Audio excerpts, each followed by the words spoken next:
Today is a very special and exciting vlog for me. And this is it. Finally, my sacrifices, my hard work has finally paid off. Disclaimer lang po, this video is not to brag, but to inspire, to inform and give tips to the small YouTubers out there. And syempre, to be transparent kung ano ba talaga ang kalakaran sa YouTube. Magkano ba talaga ang ideal sahod ng isang small YouTuber kagaya ko. And syempre, gaya ng ibang YouTubers, sinishare nila ito para ma-inspire ka to do more. Dahil kung kaya ko, mas kaya mo. This vlog is purely based on my experience only. So yes, this is it, my first ever YouTube salary. Hawak ko na po siya. And after all the hard work and sacrifices, finally, nag-paid off na siya. And syempre, first and foremost, thank you so much to our Lord Jesus Christ. Maraming salamat po for giving all of these blessings and sa lahat po ng naniwala and sumuporta. And of course, to my family. So, this is it, my first ever YouTube salary. So, share ko po sa inyo. Hawak ko na po siya. So, maraming salamat po sa naniwala sa aking channel. And yes, para sa akin, medyo malaki po siya as a small YouTuber na katulad ko. Malaking tulong po itong perang to since, yun nga, nagkaroon ng pandemic. Wala tayong source of income ngayon. Ang husband ko, wala pa rin work. And ako, wala din naman po akong work as a housewife. And maraming salamat po sa lahat ng tumulong. Kundi po dahil sa inyo, wala po itong sahod na to.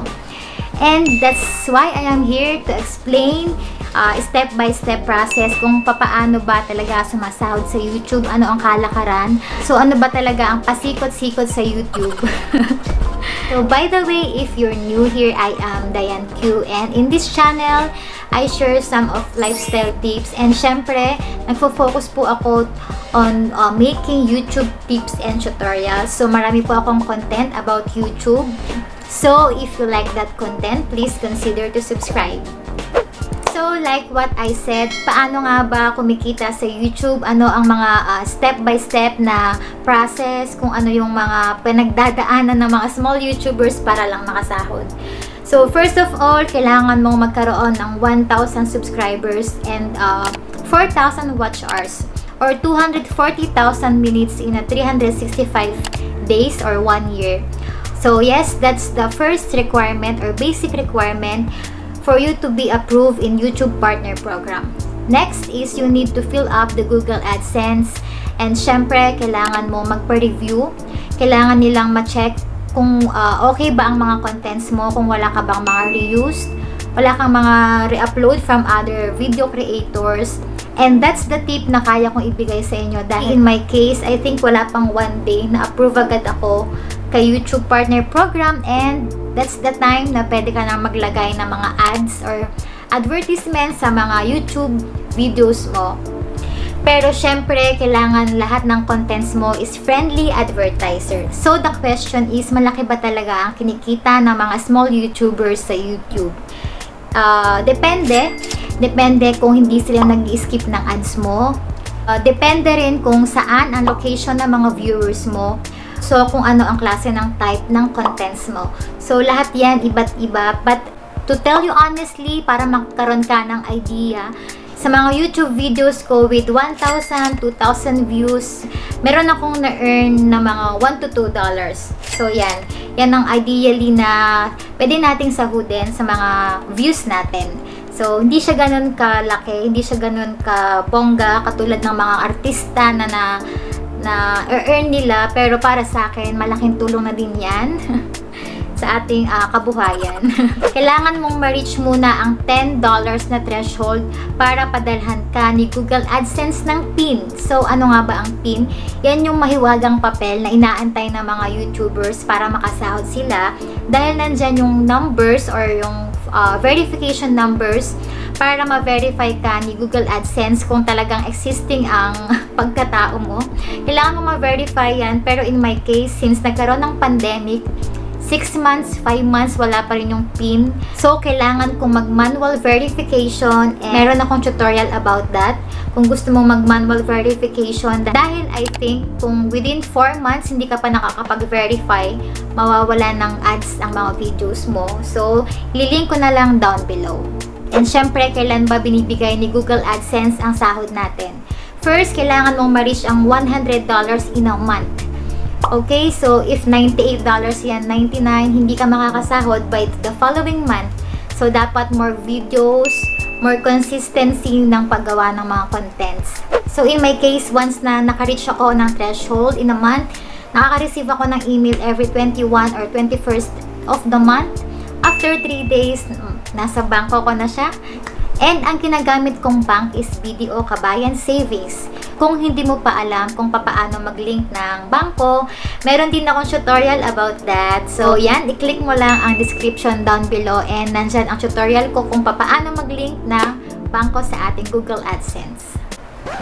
So, yun na nga. Kahit sobrang dami natin pinagdaanan, sobrang daming mga, syempre, hindrances, and lahat ng mga sacrifices natin, nawala lahat ng yan nung na-withdraw ko na, nung na-withdraw na namin ng mister ko. Dahil 1 year na siyang walang work, kailangan po talaga namin mag-push, magtipid talaga ng bonggang-bongga, dahil hindi pa rin naman siya makakasampad because of pandemic. So yes, the process is really long, pero ito na to. For today's video, for today's vlog, share ko sa inyo exact na first ever YouTube sahod ko. But please, don't get me wrong, this is not to brag, syempre, but to inspire na din. And para makita nyo na hindi lang ako isang housewife, hindi lang ako nandito sa bahay. Meron din po akong ginagawa and lahat kinakaya ko para magkaroon kami ng savings, makapag-ipon kami, and magkaroon ng mga achievements. And ang aking first ever YouTube sahod is this. Hindi ko na siya bibilangin, ipapakita ko na lang sa inyo, sa screen ninyo, na legit talaga itong sahod na to. Every month, nagkakaroon po ako ng $150 per month in 5 months. So, after all ng mga paghihirap ko, kahit pagod na, puyat na kami, yan. Ito yung naging salary namin ng aking mister. So, hindi ko na siya bibilangin, pero ipapakita ko sa inyo na total of 36,000 pesos. So, yes. Ang laki niya, no?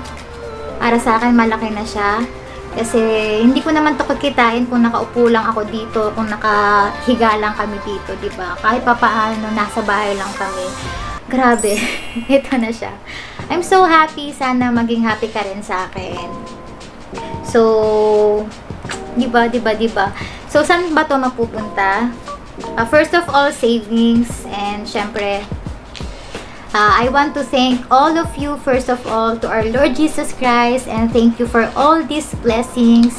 I think naman we deserve this kasi talagang pinagpaguran namin to and pinaghirapan. And syempre, tutulong tayo sa iba nating mga nakikita kong mas nangangailangan.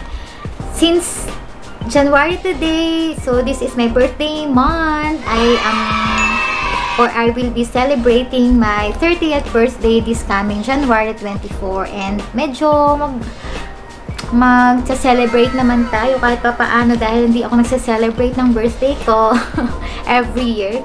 Kaunti ang handa lang, and yes,